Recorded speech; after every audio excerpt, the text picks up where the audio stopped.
నంద్యాల జిల్లా చిన్నవంగలిలో విషాదం చోటు చేసుకుంది.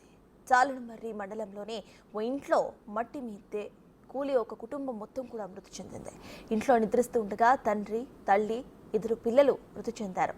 అయితే అర్ధరాత్రి సమయంలో ఈ ప్రమాదం జరిగింది. గ్రామానికి చెందిన తల్లపురెడ్డి గురుశేఖర్ రెడ్డి, ఆయన భార్య ఇద్దరు తమ పిల్లలతో కలిసి ఇంటిలో నిద్రిస్తూ ఉండగా హఠాత్తుగా మట్టి మీదే కూలి వారిపై పడడంతో నలుగురు కూడా అక్కడికక్కడే చనిపోయారు. దీంతో గ్రామంలో తీవ్ర విషాదం చోటు చేసుకుంది.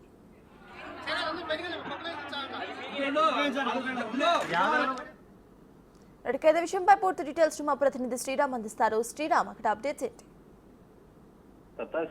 నంద్యాల జిల్లా చాగలమర్రి మండలానికి సంబంధించినటువంటి చిన్నవంగలి గ్రామంలో విషాద ఘటన చోటు చేసుకుంది. ఒకే కుటుంబానికి చెందినటువంటి నలుగురు వ్యక్తులు, భార్య, భర్తతో పాటు ఇద్దరు పిల్లలు రాత్రి తమ నివసిస్తున్నటువంటి ఆ ఇల్లు ఏదైతే ఉందో పాత మిద్దె కావడంతో పాత మిద్దె ఒకసారిగా హఠాత్తుగా కూలడంతో స్థానికంగా తమ ఇంట్లోనే నలుగురు విగత జీవులుగా పడి ఉండటం, ఉదయం తమ గ్రామానికి చెందినటువంటి వారు చూడడంతో ఒకసారిగా ఆ గ్రామంలో విషాద సంబంధించినటువంటి ఛాయలు అలుముకున్నాయి. గ్రామంలో ఉండేటటువంటి వారు నలుగురు మట్టి సంబంధించినటువంటి వారి మీద పడడంతో ఆ మృతదేహాలను గ్రామంలో ఉండేటటువంటి స్థానికులు మట్టిని తీసి ఆ మృతదేహాలను పక్కకు తీసి వాటిని తీసి పక్కన పెట్టడంతో గ్రామంలో అంతా తమ బంధువులు కావచ్చు లేదా అందరూ కూడా కన్నీరు మున్నరయ్యారు.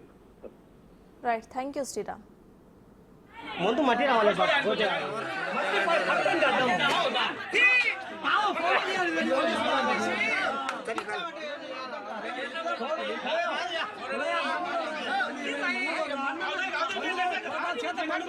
మొక్కలు కానీ